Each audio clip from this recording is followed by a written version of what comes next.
മലപ്പുറം ചുങ്കത്തറയിൽ കൂറുമാറിയ പഞ്ചായത്ത് അംഗത്തിന്റെ ഭർത്താവിനെ സിപിഎം നേതാവ് ഭീഷണിപ്പെടുത്തുന്ന സംഭാഷണം പുറത്ത്. CPM Edakkara area secretary T രവീന്ദ്രന്റേതാണ് ഭീഷണി. പാർട്ടിയെ കുത്തിയാണ് പോകുന്നത്, ഓർത്തുവച്ചോ, ഒരു ദാക്ഷിണ്യവും നിന്നോടോ നിന്റെ കുടുംബത്തിനോടോ ഉണ്ടാകില്ല. അൻവറിനൊപ്പം നിന്നാൽ ഭാവിയിൽ ഗുരുതരമായ ഭവിഷ്യത്തുണ്ടാകുമെന്നും നുസൈബയുടെ ഭർത്താവ് സുധീറിന് മുന്നറിയിപ്പ്. പിന്നെ അങ്ങനെ അതിന്റെ നിലപാടെടുത്തിട്ടുണ്ടെങ്കിൽ നമുക്ക് കുഴപ്പമൊന്നുമില്ല. പക്ഷെ അൻവറെ കണ്ടിട്ട് ഈ തീരുമാനം എടുത്താൽ നമുക്ക് ഭാവിയിൽ വലിയ ഗുരുതരമായ വിഷയങ്ങളൊക്കെ ഉണ്ടാവും. ഈ പാർട്ടിനെ കുത്തിയിട്ടാണ് ഈ പോണത്. അത് ഓർമ്മ വെച്ചത് ഒരു ദാക്ഷിണ്യം ഉണ്ടാവില്ല. ഈ പാർട്ടിനെ പുറത്ത് കുത്തി പോവുകയാണെങ്കിൽ അത് എനിക്ക് ഭാവിയിൽ എനിക്ക് അതിന്റെ ഭവിഷ്യത്ത് എനിക്കുണ്ടാവും. എന്നെ സംബന്ധിച്ച് ഒരു ദാക്ഷിണ്യം ഇതുമായി എന്തുകൊണ്ട് എനിക്കും എന്റെ കുടുംബത്തിനും ഉണ്ടാവില്ല. അത് കരുതിയല്ലിരുന്നത്.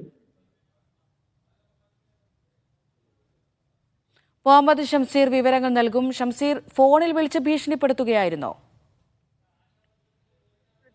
ഭീഷണി സംഭാഷണമാണ് നമ്മൾ ഈ കേട്ടത്. അതായത് ചുങ്കത്തറ പഞ്ചായത്തിൽ ഒരു അവിശ്വാസ വോട്ടെടുപ്പ് ഉണ്ടായിരുന്നു. അത് UDF ആണ് അവിശ്വാസ പ്രമേയത്തിന് നോട്ടീസ് നൽകിയത്. ഈ സമയത്ത് ഇടതുപക്ഷത്തിന്റെ ഒരു അംഗം UDFനെ പിന്തുണയ്ക്കുന്ന നിലയുണ്ടായി. ഈ പിന്തുണയ്ക്കുന്നത് തൃണമൂൽ കോൺഗ്രസിന്റെ നിലമ്പൂർ മണ്ഡലം കൺവീനറായ സുധീർ പുന്നപ്പാലയുടെ ഭാര്യയായിരുന്നു. ഈ സുധീർ പുന്നപ്പാലയെ വിളിച്ചാണ് CPMന്റെ എടക്കര ഏരിയ സെക്രട്ടറി ഈ വിധം സംസാരിക്കുന്നത്. ഒരു ഭീഷണിയുടെ സ്വരത്തിലുള്ള സംസാരമാണ് ഈ ഫോൺ സംഭാഷണത്തിൽ നമ്മൾ കേൾക്കുന്നത്.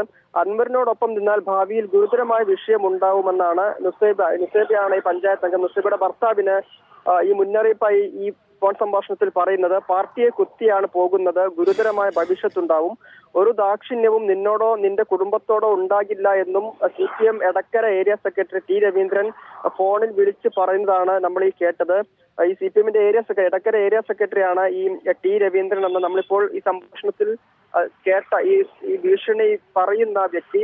ഏതായാലും ഈ അവിശ്വാസ പ്രമേയ വോട്ടെടുപ്പിന് മുൻപാണ് ഈ തരത്തിലൊരു ഫോൺ കോൾ വന്നത് എന്നാണ് സുധീർ പുന്നപ്പാല വ്യക്തമാക്കുന്നത്. അതിനുശേഷം മറ്റു തരത്തിലുള്ള ഫോൺ കോളോ മറ്റോ വന്നിട്ടില്ലെങ്കിലും ഇതിനു മുൻപാണ് ഈ തരത്തിലുള്ള ഭീഷണി സന്ദേശം ഫോണിലൂടെ കിട്ടിയത് എന്ന് പറയുന്നു. ഈ ഫോൺ സംഭാഷണത്തിന്റെ കൂടി പശ്ചാത്തലത്തിലാണ് കഴിഞ്ഞ ദിവസം ചുങ്കത്തറയിലെ പൊതുയോഗത്തിൽ സംസാരിക്കവേ CPM നേതാക്കളുടെ തലയടിച്ചു പൊട്ടിക്കുമെന്ന് PV അൻവറും തിരിച്ച് ഒരു ഭീഷണി പ്രസംഗം നടത്തിയത്. അമൃത.